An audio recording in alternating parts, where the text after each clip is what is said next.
Hello दोस्तों, सुप्रभात। आपका स्वागत है हमारे डेली करंट अफेयर्स की सीरीज में। आज है 4 जून और हम डिस्कस करेंगे कुछ इंपॉर्टेंट करंट अफेयर्स एमसीक्यूज के साथ। तो बने रहिए हमारे साथ सेशन के एंड तक।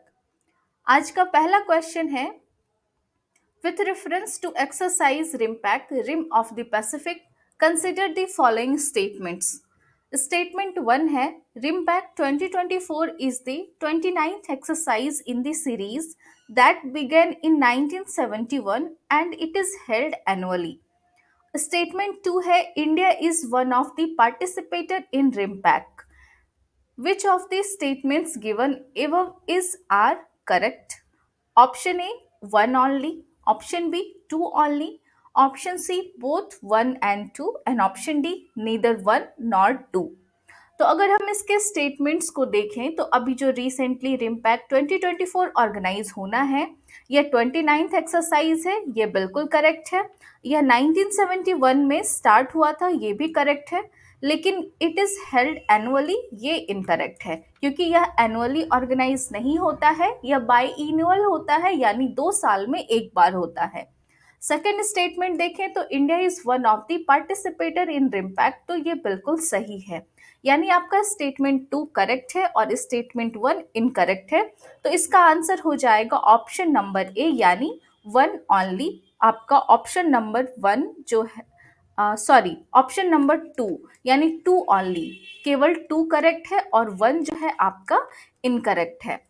तो अगर हम एक्सरसाइज रिम्पैक के बारे में जाने यहाँ पे, तो एक्सरसाइज रिम्पैक जो है 29th एक्सरसाइज है, अभी हमने देखा 1971 में यह बिगन हुआ था और यह जो है एनुअली हुआ था अंटिल 1974, यानी 1974 तक इसे एनुअली ऑर्गेनाइज किया गया था। लेकिन उसके बाद से यह बाइनियल एक्सरसाइज हो गया, यानी 2 साल में इसे ऑर्गेनाइज किया जाने लगा। लास्ट टाइम 2022 में हुआ था और अभी 2024 में इसे ऑर्गेनाइज किया जा रहा है।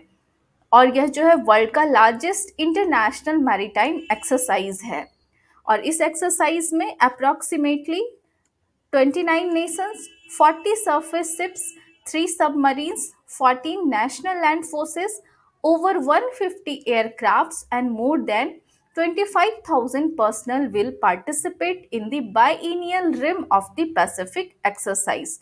तो इस एक्सरसाइज में इतने नेशंस जो है लगभग पार्टिसिपेट करेंगे और यह जो एक्सरसाइज है 26 जून से अगस्त 2 तक ऑर्गेनाइज किया जाएगा। यह शेड्यूल्ड है स्टेट के लिए और यह कहाँ होगा, तो हुएन आइलैंड्स में इसे ऑर्गेनाइज किया जाएगा।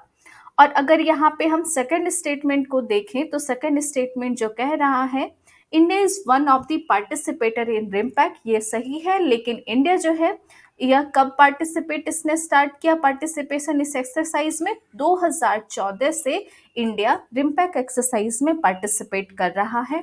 उसके बाद से यह लगातार मतलब हर 2 साल पे जब ये ऑर्गेनाइज होता है तब से इंडिया जो है इस एक्सरसाइज का हिस्सा है। और इस एक्सरसाइज का जो इस साल का थीम है, रिम्पैक्ट 2024 का थीम है पार्टनर्स इंटीग्रेटेड एंड प्रिपेयर्ड, ये इस साल का थीम है, इसे आप याद रखेंगे।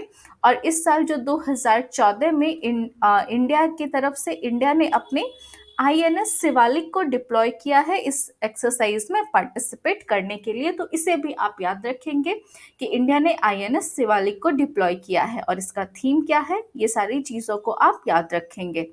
और इसे कहाँ ऑर्गेनाइज करना है, हुएन आइलैंड्स में यह ऑर्गेनाइज होना है, यह भी याद रखेंगे।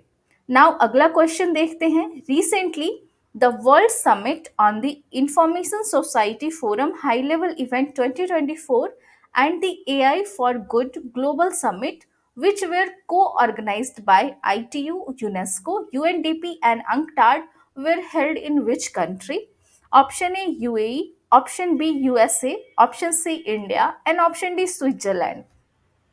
इसका आंसर हो जाएगा ऑप्शन नंबर डी, यानी स्विट्जरलैंड।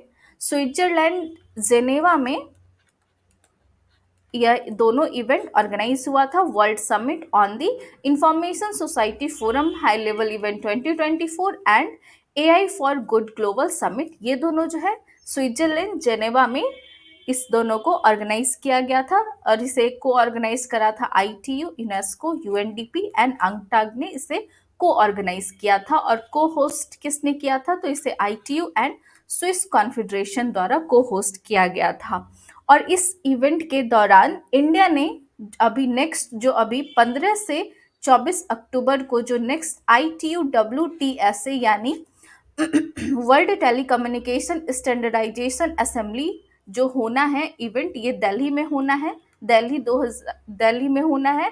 तो उसके लिए इंडिया ने यहाँ पे घोषणा की कि वह जो है इसका होस्ट होगा। यानी अभी जो नेक्स्ट आपका 15 से 24 अक्टूबर को ITU WTSA यानी World Telecommunication Standardization Assembly New Delhi में आपका ऑर्गेनाइज होगा, और इसे इंडिया होस्ट करेगा। और इस इवेंट के दौरान इंडिया ने फॉरेन डेलीगेट्स को इसमें पार्टिसिपेट करने के लिए इनवाइट किया। तो ये आपके लिए याद हो जाता है कि आपको ये समिट का याद रखना है कि ये अभी जेनेवा स्विट्जरलैंड में ये दोनों इवेंट्स हुए हैं। और नेक्स्ट जो है WTSA यानी World Telecommunication Standardization Assembly New Delhi में होगा, और उसे होस्ट हमारा इंडिया करेगा।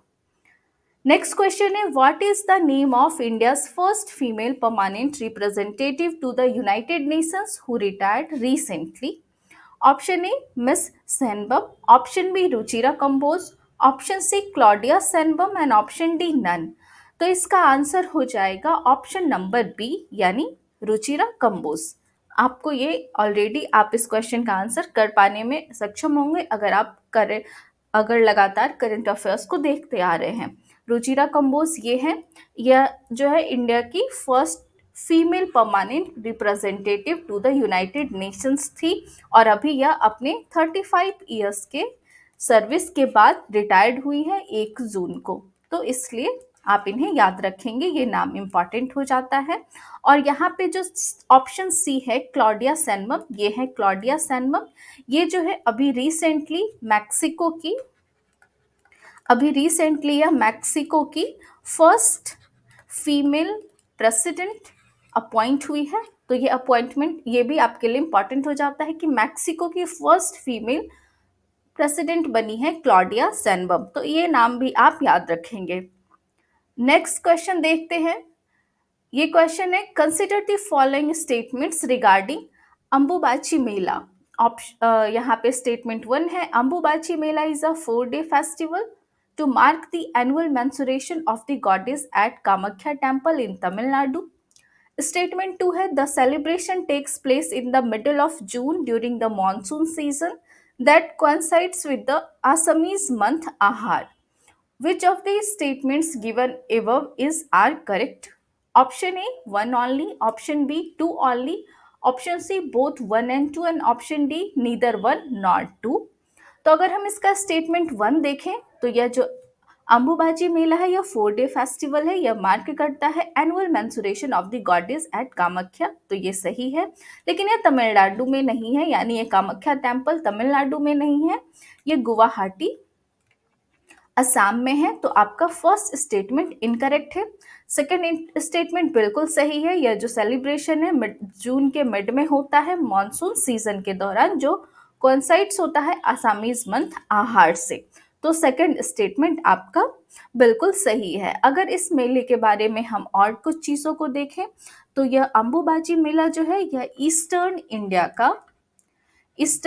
का one of the biggest festival है, जो हर साल मॉनसून के दौरान जून के महीने में मनाया जाता है, सेलिब्रेट किया जाता है। यह 4-day फेस्टिवल माँ कामाख्या के एनुअल मेंसुरेशन को मार्क करता है, और इस साल यह 22 जून से मनाया जाएगा। और इसमें अगर हम अंबुबाची का मीनिंग को देखें तो इसका मीनिंग होता है स्पोकन विथ वाटर, और इसका तात्पर्य है कि इस दौरान होने वाली जो बारिश है, इस फेस्टिवल के दौरान जो बारिश होती है वो अर्थ को फर्टाइल करती है। Rains expected during this month make the earth fertile and ready for procreation.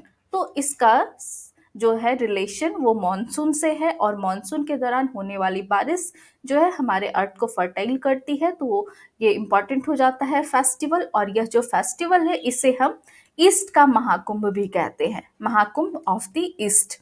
और अगर हम बात करें कि यह गुवाहाटी में जो यह कामाख्या टेम्पल है यह कहाँ पे स्थित है, तो यह जो कामाख्या टेम्पल है गुवाहाटी में ब्रह्मपुत्र रिवर के साउदर्न बैंक के क्लोज नीलांचल हिल पर स्थित है। तो आप याद रखेंगे, इसका लोकेशन याद रखेंगे और अब आप मुझे कमेंट सेक्शन में बताएंगे कि यहाँ पे ब्रह्मपुत्र रिवर का जिक्र हुआ है। तो आप मुझे कमेंट सेक्शन में बताएंगे कि ब्रह्मपुत्र रिवर का ओरिजिन क्या है। आप मुझे इसका ओरिजिन बताएंगे। नाउ चलिए अब नेक्स्ट क्वेश्चन देखते हैं। Next question is the Department of School Education has signed a memorandum with which of the following under the Department of Higher Education to develop an institutional framework for Rashtriya E-Pustakalay? Option A, Publishing India. Option B, National Book Trust. Option C, Children's Book Trust. And option D, Arihant Publications Limited. इसका answer हो जाएगा option number B यानी national book trust.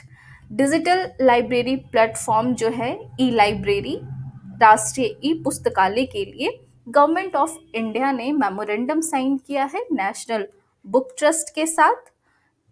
इस जो memorandum के दौरान, इस memorandum के तहत जो है वो जो सारे बुक्स होंगे इस राष्ट्रीय ई पुस्तकालय के, वो 24 आवर अवेलेबल होंगे irrespective of the geographical location of the leaders. ऐसा कहा है department of school education and literacy के सेक्रेटरी सी संजय कुमार ने ये कहा है इस इवेंट के दौरान कि ये जो है बुक्स इस डिजिटल ई लाइब्रेरी के जो है 24 आवर सबके लिए अवेलेबल रहेंगे।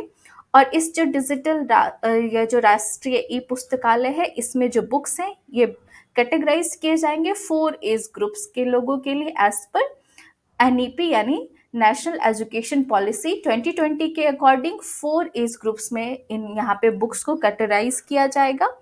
यहाँ पे जो एज ग्रुप है 3 to 8 years, 8 to 11 years, 11 to 14 years and 14 to 18 years के 4 एज ग्रुप्स में यहाँ पे बुक्स जो है कैटेगराइज्ड रहेंगे।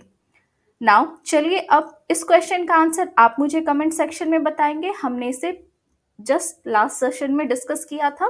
क्वेश्चन है Vivekananda rock was recently in news, it is located in option A Hyderabad, option B Gujarat, option C Uttarakhand and option D Kanyakumari.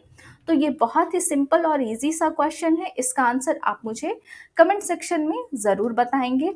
यहाँ पे आज आपसे मैंने 2 क्वेश्चन पूछा है। फर्स्ट तो ये रहा विवेकानंद रॉक का क्वेश्चन और दूसरा मैंने आपसे ब्रह्मपुत्र रिवर का लोकेशन पूछा है। तो आप दोनों ब्रह्मपुत्र रिवर का जो ओरिजिन के बारे में मैंने आपसे क्वेश्चन पूछा है।